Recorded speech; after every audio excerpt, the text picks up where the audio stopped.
Attention les fans du Real Madrid. Florentino Pérez surprend le marché des transferts avec des nouvelles qui vont enflammer les débats. Et ce n'est pas tout. Découvrez qui sera le prochain adversaire du Real en quart de finale de la Copa del Rey, les déclarations choc de Dani Ceballos à Simeone, et bien plus encore. Mais avant de plonger dans ces infos exclusives, n'oubliez pas de vous abonner et de laisser un like. C'est le meilleur moyen de ne rater aucune actualité du plus grand club du monde. Merci pour votre soutien. Et maintenant, passons à l'essentiel. Après une victoire importante face à Las Palmas, le Real Madrid ne s'est pas reposé sur ses lauriers. Ce lundi, malgré une pluie battante à Valdebebas, les joueurs ont repris le chemin de l'entraînement. L'objectif est clair, se préparer pour affronter le RB Salzbourg ce mercredi en Ligue des Champions. Ce match est crucial, car une victoire garantirait leur qualification pour les huitièmes de finale, un pas indispensable pour atteindre leurs objectifs européens cette saison. Une séance d'entraînement axée sur la récupération et la préparation tactique. Conscient de l'importance de maintenir un équilibre entre récupération et préparation, le staff technique dirigé par Carlo Ancelotti a soigneusement structuré la séance. La journée a débuté par un travail en salle de gym, où les joueurs ont effectué des exercices visant à réduire la fatigue accumulée lors des derniers matchs. Le Real Madrid, connu pour son calendrier chargé, attache une importance capitale à la gestion de la condition physique de ses stars, notamment à ce stade de la saison. Après cette première phase, les joueurs se sont dirigés sur le terrain malgré les intempéries. Là, des exercices avec ballon ont été organisés, mettant l'accent sur des aspects clés du jeu, pressing intense, tactique spécifique et ajustements défensifs et offensifs. Ces entraînements ciblés sont essentiels pour préparer l'équipe à affronter des adversaires redoutables comme Salzbourg, une équipe jeune et dynamique qui mise sur un jeu rapide et agressif. Des absences notables qui pèsent sur l'équipe. Cependant, tout n'est pas parfait dans le camp madrilène. Les blessures continuent de poser problème. Dani Carvajal et Eduardo Camavinga, deux piliers de l'effectif, sont toujours en réhabilitation. Leur absence prolongée prive l'équipe de leur expérience et de leur impact sur le terrain. Carvajal, avec sa capacité à stabiliser le flanc droit, et Camavinga, qui apporte une polyvalence précieuse au milieu de terrain, manqueront cruellement au Real Madrid, surtout lors de ce moment crucial de la saison. Leur retour est espéré pour février, mais en attendant, les deux joueurs suivent un programme personnalisé visant à accélérer leur rétablissement tout en évitant tout risque de rechute. Selon les rapports du club, leur réhabilitation progresse bien, et ils travaillent dur pour revenir en pleine forme. Un autre joueur sous surveillance est Aurélien Tchouaméni. Le milieu de terrain français, récemment remis d'une blessure, suit un programme adapté pour retrouver progressivement le rythme de la compétition. Sa présence au milieu de terrain est cruciale pour le Real Madrid, non seulement pour son impact défensif mais aussi pour sa capacité à relancer proprement et à dicter le tempo du jeu. Les attentes pour le match contre Salzbourg. Le Real Madrid sait qu'il n'aura pas le droit à l'erreur face au RB Salzbourg. Les Autrichiens, bien que considérés comme outsiders, ont prouvé qu'ils pouvaient être dangereux face à des adversaires de haut niveau. Leur jeu rapide, basé sur des transitions offensives éclairs, pourrait poser problème à une équipe madrilène parfois vulnérable lors des contre-attaques. Pour contrer cela, Ancelotti devra compter sur la solidité défensive de ses hommes, notamment Antonio Rudiger et David Alaba, qui auront la responsabilité de verrouiller la ligne arrière. Offensivement, les regards seront tournés vers Kylian Mbappé, Jude Bellingham et Vinicius Junior. Les principales armes du Real pour percer la défense compacte de Salzbourg. Un défi de taille, mais une opportunité à saisir.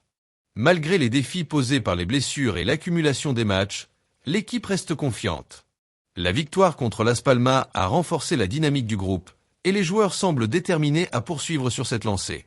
La Ligue des Champions est une compétition emblématique pour le Real Madrid, et chaque match représente une étape vers un potentiel 15 titres européens. Avec une équipe en partie renouvelée et un mélange de jeunes talents prometteurs et de stars confirmées, le Real Madrid est prêt à relever le défi.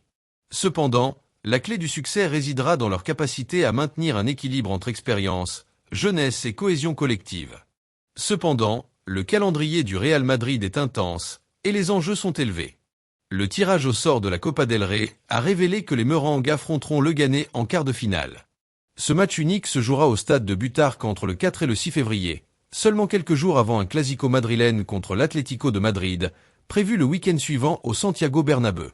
L'équipe d'Ancelotti devra jongler entre ces compétitions avec un seul objectif en tête, tout gagner. Dans le format actuel de la Copa del Rey, il ne reste plus que 4 matchs pour décrocher un nouveau trophée. La pression monte, et les fans attendent des performances exceptionnelles. Les tensions entre le Real Madrid et l'Atlético se sont ravivées grâce à Dani Ceballos. En réponse à des déclarations récentes de Diego Simeone sur un match qui n'impliquait même pas son équipe, Ceballos n'a pas mâché ses mots.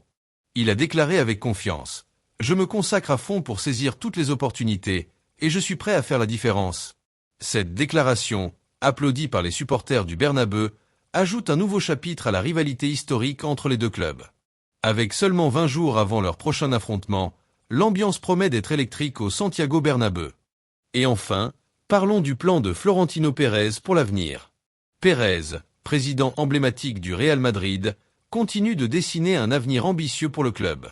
Sa dernière initiative vise à renforcer l'effectif en prévision des saisons à venir, notamment dans des secteurs clés comme le poste de latéral droit, où la nécessité d'un renouvellement est de plus en plus évidente. Dani Carvajal, malgré son immense contribution au succès du Real Madrid, est aujourd'hui confronté à des blessures récurrentes et un rythme de jeu qui ne correspond plus aux exigences modernes du football. Parmi les priorités absolues, le club a placé Trent Alexander-Arnold tout en haut de sa liste. Le latéral droit de Liverpool, considéré comme l'un des meilleurs joueurs à son poste, a marqué les esprits par sa vision de jeu exceptionnelle, sa qualité de passe et sa capacité à être décisif dans les phases offensives. À seulement 26 ans, Alexander-Arnold est dans la plénitude de sa carrière et pourrait représenter une solution durable pour solidifier le flanc droit madrilène. Une autre raison qui pousse Florentino Pérez à cibler le joueur anglais est sa polyvalence. En plus de son rôle de latéral droit, Alexander-Arnold a montré qu'il pouvait évoluer comme milieu de terrain, offrant ainsi une flexibilité tactique précieuse. De plus, son expérience dans les grands rendez-vous européens avec Liverpool serait un atout majeur pour un club comme le Real Madrid, qui aspire constamment à dominer la scène continentale. Ce qui rend cette opportunité encore plus alléchante est la possibilité de recruter Alexander-Arnold libre dès l'été prochain. Si le joueur ne renouvelle pas son contrat avec Liverpool, le Real Madrid pourrait économiser une somme colossale en indemnités de transfert, tout en réalisant l'un des coups les plus spectaculaires du mercato. En parallèle, le Real Madrid regarde également vers l'avenir en s'intéressant au jeune talent de Séville, Juanlu Sanchez. Âgé de 19 ans, ce latéral droit prometteur a déjà attiré l'attention des recruteurs grâce à sa vitesse, sa solidité défensive et sa capacité à se projeter vers l'avant.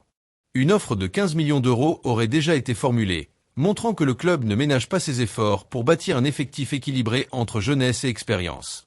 Florentino Pérez voit en Juanlu Sanchez une solution à long terme. Intégrer un jeune joueur espagnol dans l'effectif permettrait non seulement de renforcer l'équipe sur le plan sportif, mais aussi de préserver l'identité nationale du club, un aspect qui reste cher aux supporters. En plus de son potentiel, Sanchez bénéficierait de l'encadrement des cadres de l'équipe et d'une structure qui a fait ses preuves dans le développement des jeunes talents. Avec ces deux pistes, Florentino Pérez cherche à conjuguer prestige et stratégie. Recruter un joueur de classe mondiale comme Alexander-Arnold apporterait une garantie immédiate en termes de performance, tandis que miser sur un jeune talent comme Juanlu Sanchez offre des perspectives intéressantes pour le futur. Ce double pari reflète la philosophie du Real Madrid, rester compétitif à court terme tout en préparant l'avenir. Au-delà des individualités, ce plan témoigne de la volonté de Pérez de maintenir le Real Madrid au sommet du football mondial. Renforcer des postes clés comme celui de latéral droit est une nécessité dans un football en constante évolution, et le président semble déterminé à répondre aux attentes des supporters tout en consolidant la légende du club. Alors, qu'en pensez-vous ? Le Real Madrid est-il prêt à surmonter ces défis et à écrire une nouvelle page glorieuse de son histoire ? Dites-le nous en commentaire, et surtout, n'oubliez pas de liker cette vidéo pour soutenir la chaîne. Merci d'avoir regardé, et à très bientôt pour de nouvelles infos sur le plus grand club du monde. À la Madrid!